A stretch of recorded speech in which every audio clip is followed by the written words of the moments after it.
man on the planet is. Let's start with Francis Ngannou. Francis, tell us a little bit about how special it is to be involved in this event. And I also understand that boxing was always your dream. Tell us how you're feeling now sat at this table about to fight Tyson Fury. I mean, I have a fight coming up, but first of all, I'm very excited and I'm very happy, you know, from having this dream since I was a kid to become a boxer. And today, it's not just I'm going to box, but I'm going to box the guy in the peak of on the mountain, you know. So for me, I mean, usually I will not pay attention of what's going around, but this thing is so big that I can stop thinking about it.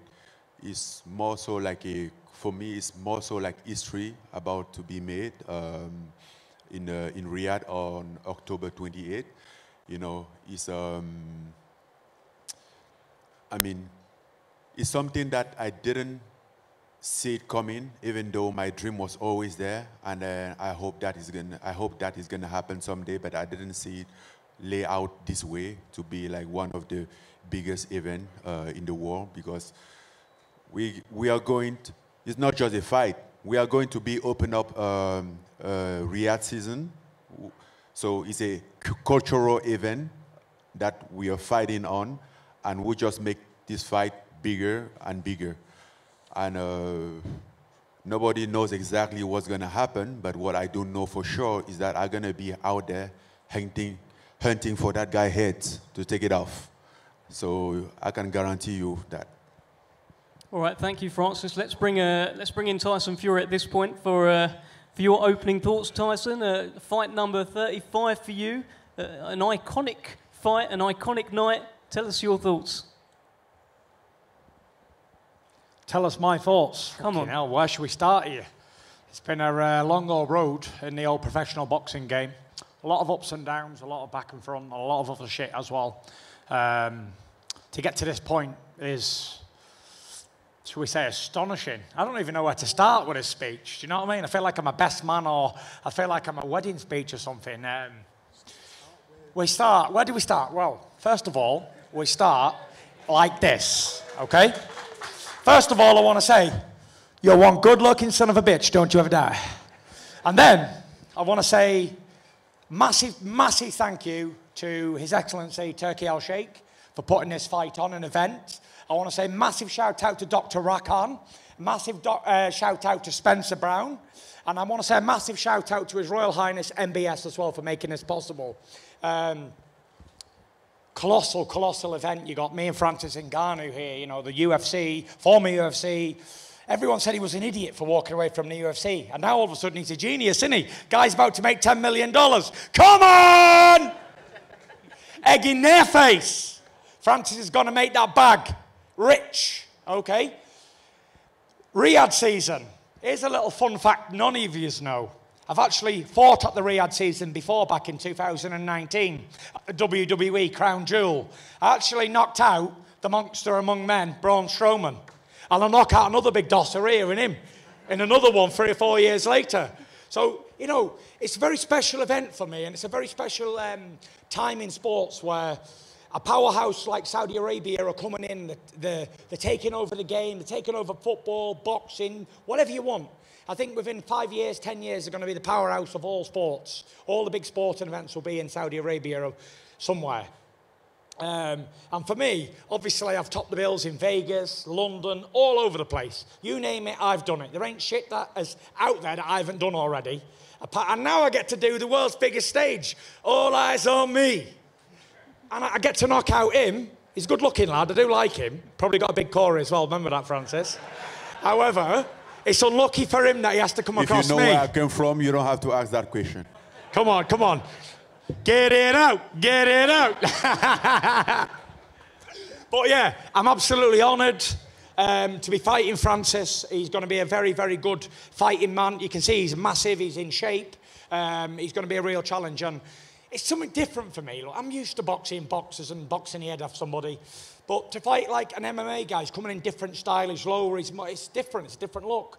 I'm going to be saying to him in the fight, like, beat the pussy up, call me Larry Holmes. I'll be eating a jab, bang, bang, bang. And, you know, I can't wait. It's going to be an absolutely fantastic event. And I'm honoured that I'm a part of it, and I'm honoured that Francis is. If you look here, like, this is the African king, Francis Ngannou, and the Gypsy king. People just look at these photographs, they don't realise the amount of work and effort that's gone into them. Let me just tell you, the lady who designed these costumes, she's won 3 Oscars. 3 Oscars, the costume designer. The guy who took the photographs won 3 big awards as well. So this is not small time, this is as big as it gets. So I just wanted to share that little info with you. We can get back to the press conference now, if that's all right. Thank you, Tyson. A lot of key points there. Let's get a round of applause. I don't even know where to start, to be honest, but we'll bring in... Give me a minute. Francis Ngannou, let me ask you a question. We know how hard you hit. I've heard you talk about the delivery system. It's all well and good having a big punch, but you need to be able to land it. So is that delivery system ready? That we are working on the delivery system, and if you look, if you've been watching my training, you will see that we have one of the best guys in the world that ever lived, that ever done this in the camp, in the man of Mike Tyson. I think if you're talking about delivery system, you can go any bigger than that, you know. So yes, we are working on the delivery system because it's a very important element for me in this fight. I heard people said, oh, he has the biggest puncher, he has a punch, he punch hard. But if you can punch somebody, your punch is worthless. And I really intend to make my punch useful. You understand? So that's why I'm working on the delivery system. I mean, don't be a fool. I know this is a big challenge for me, and I'm working very hard to put myself in the best position because no many fighters, even great as they were, didn't have this opportunity in their lifetime, in their career, to be sitting in this position, have a fight in this magnitude, you know. And again, that's why, like, sometimes I wake up in the night, I'm like, hey man, I'm tripping. Like, is it real? Like, then I walk around, I look and stuff, I'm like, no, I'm not dreaming. This is real. So, and all that because of Your Excellency up there, which I want to thank as well for putting this show bigger than a fight, a cultural event that we're going to be part of and make history out of it. And I'm going to fight the best boxer in the world for my first boxing fight. And I always ask myself, like, what will happen at the moment that guy hit the floor and doesn't stand up? Like, are you the best boxer in the world now? Like, what would that be? I mean, if you take out the number one, you're the number one, right? I think so. Yep. But it's really hard to think about it. I think for right now, I'll just focus on, like, take him out, then I'll figure the rest out after. Tyson? Before I bring you in, this is really a question for both of you guys. Mike Tyson is involved in this fight. You have had Tyson training you to help you beat Tyson. How is that going? And what sort of insight can Mike Tyson give you? 4 years ago, exactly 4 years ago, I met Mike Tyson for the very first time. And for many of you that know me, know that Mike Tyson, for me, is the best that have ever done this. And in our conversation, one thing that I precisely request from Mike Tyson was whenever I fight Tyson Fury, would he be in my corner? And at that time, everybody was looking at me as a fool to even thinking of fighting Tyson Fury. And today, it's happening. So from the moment that he get announced officially that I'm fighting Tyson Fury in Riyadh on the opening on Riyadh season, I hit up Mike Tyson. I'm like, bro, those things, that thing become true. Like, this is it. And he's something magical, right? I grew up just know Mike Tyson as a face of boxing. And then I get to the point that my first boxing match, the guy in my corner, the guy that, I mean, I was in the gym with him training and was having those same sensation. Like, is this real, right? This Mike Tyson, right? And he was talking like, go, again. And I'm like, this is Mike Tyson on my corner for my first boxing match. This is real. And even that, after training, after we're done, I get ready to get home. And now I'm like, man, one more. This is real. Just live the dream. It was amazing. So the motivation, the wisdom, the knowledge that he brings, for me, is something unique.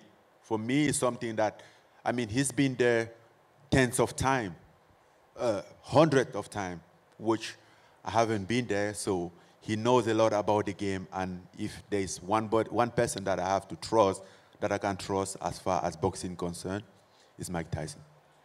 All right, well, look, Tyson, I want to get your thoughts on that, because you have literally been named after this man, and now he'll be in the opposite corner trying to get this guy to knock you out. What a surreal thing to happen. So before Tyson say anything, I want to mention, like, if it wasn't me, if it was Tyson fighting against somebody else, I think Mike Tyson would be on the side, but on his corner. But too bad for him, Mike Tyson loved me more than him. Too bad, Tyson. It's actually hurtful, isn't it? I'm about to cry my eyes out here. I know, but if it was personal and not business, then I'd take it seriously. But this is strictly business. You know, Mike Tyson's doing a job for Francis. He's now a boxing trainer. Fair play to him. It's surreal for me to be...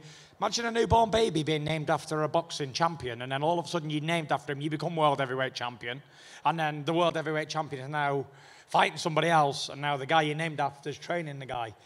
He thinks he's in a dream. Fucking hell, I'm definitely in a dream. Do you know what I mean? I'm named after the guy, now I'm in the opposite corner to him. 50 years later, 30 years later. It's crazy, you know. But one thing I do have to say is I've got to take my hat off to Francis for his story and where he's come from, and the fight, the grind, the determination, and everything he's put into it to get to where he is. You know, he was just a young boy in Africa, you know, with a big dream. And everybody at home probably laughed at him that he was going to go to Las Vegas and win the UFC World Heavyweight Champion. And then when they said he's fighting Tyson Fury, they still laughed at him. But I never laugh at anybody because I know the man's struggle. I come from a place where anything's possible, and I've changed all my odds as well. My stars have been changed because I may not have been here today if things would have went a little bit different. So never underestimate anybody. And people are like, especially the fucking media, they're like, oh, Francis doesn't have a chance. So I say, if I go to the Boozer, the old battle cruiser across the road, yeah, and I get in a brawl with a guy, a drunken guy, he's going to hit me, and he might have a chance of knocking me out. So how am I not going to prepare 100% for an absolute killing machine over there? He's trying to take my brains out. I will give Francis the respect that he deserves as one, as a warrior, and two, as a man, and three, as a world champion, what he is. He's a big man, very strong, very powerful. And it's in my interest to give it the 100% training in camp. I bring in the best sparring possible for me. I've got my nutritionist here, George Lockhart. We'll do a 12-week camp with George. I've been in camp already this is my 5th week in camp. Let's not forget, I only trained 6 weeks for Deontay Wilder. I'm doing 12 weeks for Francis Ngannou. 12 weeks. So I need to be on my A game because there's more on the line now than a boxing fight. You know, if I lose to a #1 contender or another champion, it's like, well, he lost to a champion, whatever. But if I lose to an MMA guy, I'm never going to be able to show my face in public again. It's going to be ridiculed. People are going to chuck it at me forever. So there's more riding on this than there ever has been before. And whether the media want to take it as a joke or whatever they want to take it as, make no mistake, Tyson Fury will leave 0 stones unturned, and I will come in at my fittest and strongest and best I've ever been to defeat this man. And if I'm not, and I get knocked out, I want you all to laugh at me. That's what I want, because I'll deserve it. Only an idiot wouldn't train the bollocks off of somebody like Francis. the man's a machine, and I'll give him 100% respect. And I'm in the gym every day training, and I can't do no more. And it's all God's will now, all God's will. This is meant to be. It's been written in the stars 100 years before we're even born. This is our time, our moment in the sun. This is us. And he thinks it's in a dream as well. How do you think I feel? I'm in a dream too. I jog down the road sometimes, and I think, am I going to wake up in a minute? Has this all been a dream? And then it's a reality. So as much as Francis is so excited to be here, so am I. I'm very, very excited, very, very blessed to be in this position. And I'm not in this position because, oh, I'm a good boxer or I work harder than the next man. I'm in this position because God willed it. That's it. Nothing else.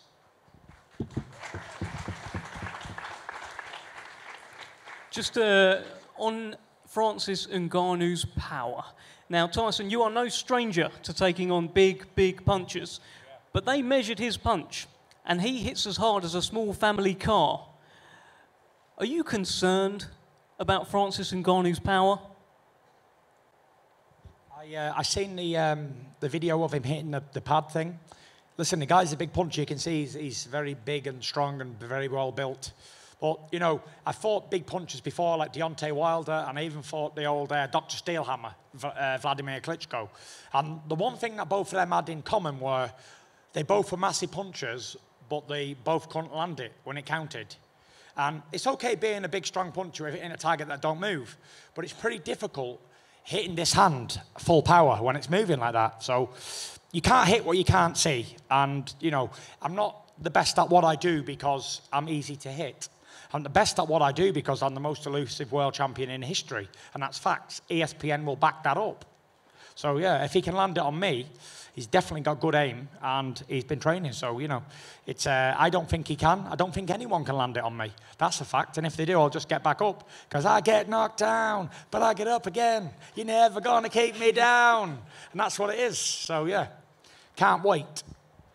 All right, Francis, let me... We're going to find out on October 28th how good you move. You know how good I move. I'm like the Matrix in there, baby. I know. And you know I'm going to find you. I know you can fight, and I know you can punch hard too. So I know it. I'm not underestimating it. I'm expecting a tough fight. If it's anything less than a 10-round war, 12 rounds, however many rounds it is, I'll be disappointed. I'm expecting a war. And if it's not a war, I'm going to be disappointed. You get it. You get your war. We're both being paid a lot of money from the moment that you signed for this fight. So we're going to entertain. So this no is doubt entertainment. about it. I'm coming for everything. Good, and so you should. And if you beat me, you become the lineal world heavyweight champion. It goes back to the days of John L. Sullivan, the man who beat the man who beat the man who beat the man, going back to the olden days. You will be the Uno, #1 in the division. So, yeah, fantastic opportunity, and fair play to you if you can do it. I'll walk across the ring, shake your hand, give you a kiss, and take you out for a beer. Alcohol-free, of course. Let's bring in Bob Arum. It's sizzling up nicely, Bob. Yeah. You know, a lot of you writers out there say Francis comes from a different discipline, and therefore going in with a top boxer like Tyson Fury, he has no chance. Now, what I suggest is go look at the tapes of Francis's UFC fights and see if you're convinced that he has no chance.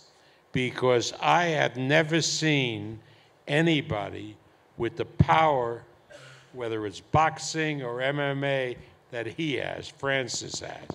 Now, Tyson is quite correct. Boxing is different. And boxing, it's not necessarily who hits the hardest, but how you can land your punches. So this will be not only a massive event in a great country, in a great place that's emerging as an entertainment capital, but a significantly interesting fight that people will be talking about for years and decades to come. Thank you, Bob. Francis, I just want to touch on one thing the weight of this fight. Now, when you're in the MMA world, you have to cut weight to make 265 pounds. You can weigh whatever you want in this fight against Tyson Fury. You're a big, big guy. How big are you expecting to be in there? And will you actually be bigger than Tyson Fury? What do you think? I want to be in shape. I want to feel good, you know, and that's why, like, I have a whole team around me to work on that. I have a great strength conditioning coach. I have a nutritionist, a chef that's work in order to make that. So, and I've been fighting in the high level for so long now. I know it's good for me. Where is the middle ground for me with good weight and most energy, right? So I don't want to compromise my energy in order to lose weight, and I don't want to compromise my my weight by getting more energy. So it's going to be in the middle, and that, I think we have that figured out. How do you win this fight, Francis Ngannou? Excuse me? How do you win this fight? How do I win this fight? Usually I would say knockout, because that's what comes first. But I mean, I know the guy in front of me. I have watched Tyson fight live personally so many times. I have watched a lot of tape about him, and it's very slicky, you know. So, and that's why I put a lot of focus on my delivery system that we were talking about earlier, because he's the guy that is very, very hard to hit. So I'm working about that, and I'm aware that he might not get that punch, maybe not in with full power, but I'm making sure that however it goes, the victory will be mine. In Riyadh on October 28th, the victory will be mine. And whether it's knockout or decision, that doesn't matter. The V is what matters. Well, let me ask you this. You mentioned there, if it lands, as I've said, you've got the hardest punch in the world. If it does land completely clean on Tyson Fury, what would happen? If it does land, good night. Lies off. I mean, what do you think will happen? Oh, I'm going to ask Tyson. I'm not going to say. I mean, not to mention that this is a heavyweight fight, and that's what is very excited about heavyweight. We know that everybody in the heavyweight division can knock everybody out. You don't need to have a tremendous power. I'm not walking there just like, oh, Tyson Fury can knock me out. No, bro. I'm not going there to put my shin. I'm going there to fight, hit and not get hit. I think that's the rules of boxing, and that's why I'm very aware of that, and that's why I'm taking this very serious in all the components of the discipline. Well, Tyson, you've just heard it. If he lands that punch that's been recorded, that hits like a small family car, he says it's good night. Thoughts? I can't have a comment until I felt his power. Remember when I got the old Alabama Slammer up on stage and said, hit me in the face, go on. I wanted to feel his power. I haven't felt Francis's power, so I don't know. I don't know what it's going to be like. Is it going to be like so much different to any other heavyweight I've ever fought? Probably not. Will it bounce off me? Probably so, because I'm bulletproof. It's one of them things. It's like so many people have tried knocking me out before or beating me, and I've been successful for 15 years in a row, 34 contests and 2-time undefeated champion. So, you know, I've heard it all before, all of the bullshit that fighters like to say, I'm going to do this, do that. Listen, good luck to him in his training camp. Good luck to him and his trainers and Mike Tyson and his other trainer over there. I've met him in Vegas a few times. And that's it. Bring your A game and let's have a fight. Let's have a fucking fight. That's what we're being paid to do. All this talking, it is what it is. But at the end of the day, we're going to go in there and we're going to fight. We're going to put on a show. He's a world champion in fighting, okay? Not a world champion in tennis.